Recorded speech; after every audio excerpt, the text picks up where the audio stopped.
in Lemuria, was here while the planet was being torn apart, became a very powerful being in a place down by the Gulf of Mexico, at war with another race, and he was endeavoring to make sense of his family's profound spiritual intuitiveness. Their mind was who they were, and they had extraordinary capacity, but trying to make peace with the warring faction, destroyed his family.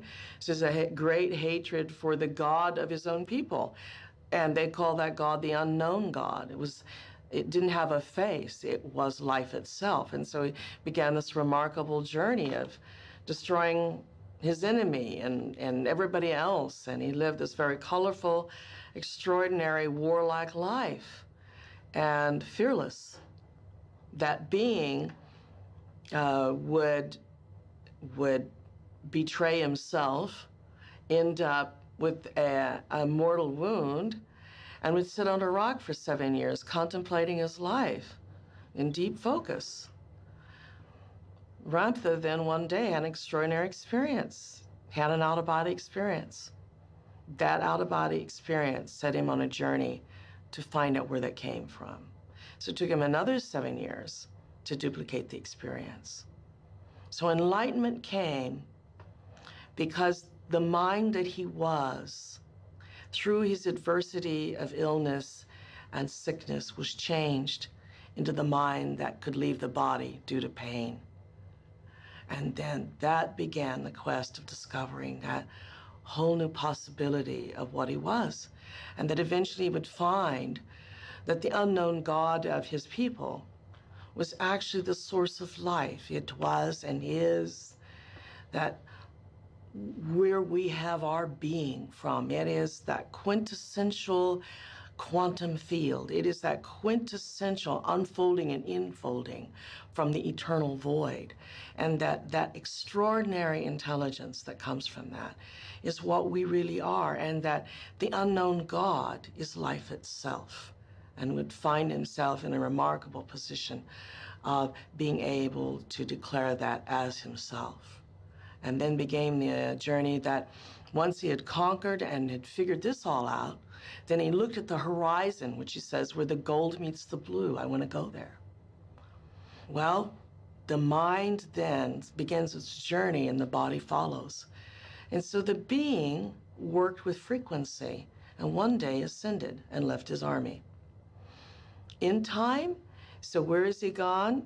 The stairway to heaven is made up of 7 great steps and 7 great frequencies.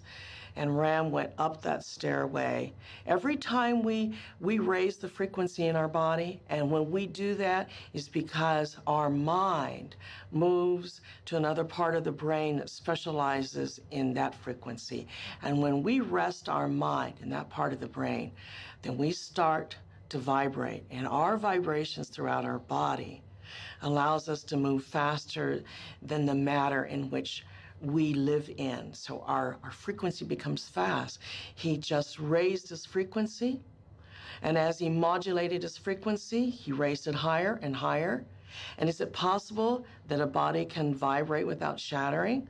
He went on and on and on and finally disappeared. Now, he disappeared to us, but he's still in time on his own frequency time.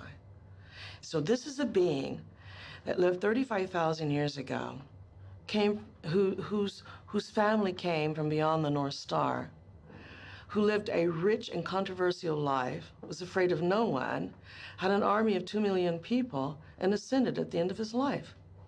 And where did he go? Where we all want to know.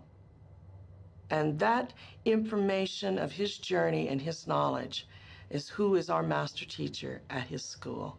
And he's the one that shows us that we are observers, not just philosophically, but puts us in initiation and shows us we can do anything. This is the being that did it himself and calls us gods. I mean, when was the last time somebody paid you that compliment? That's Ramtha.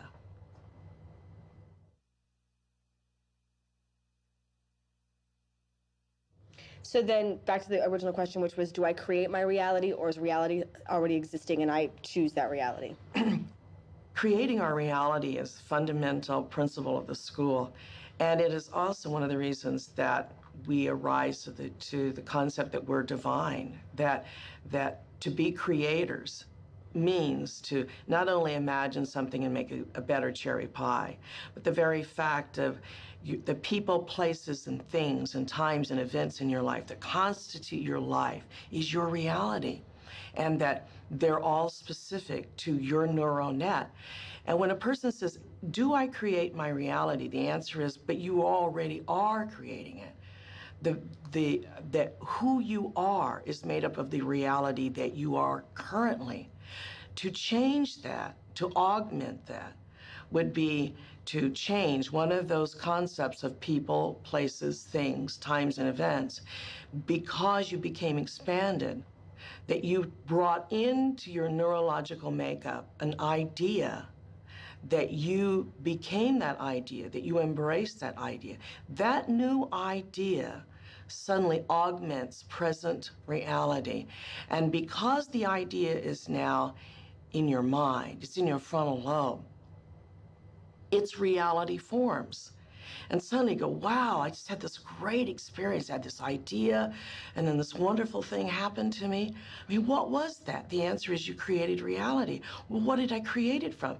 Sourced from an idea. Well, why don't I do that all the time? But you have. The idea of who you are with, where you live, what you look like, what you wear, who you talk to today, what you're going to do tomorrow, you have all created this as fundamentally your reality. So everybody in your life is an aspect of yourself. And what you did is you simply added to it. You added a new reality to that mix. So we're so busy being it, analogically it.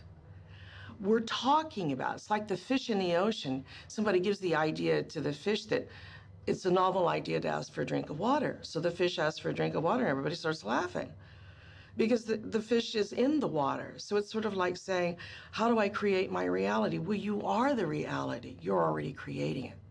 We only see what we are when we step out of it and we look back at who we've been and our life and how it has been. That's a reality. The one that we're in now is a different point of view. So, does the reality that you go into already exist? Science suggests to us that parallel universes are living simultaneously, that we're living 100,000 lives or 5 lives, however much you can handle, simultaneously, and that all the things that we do are at work right now. Our future life is living, our past lives are living.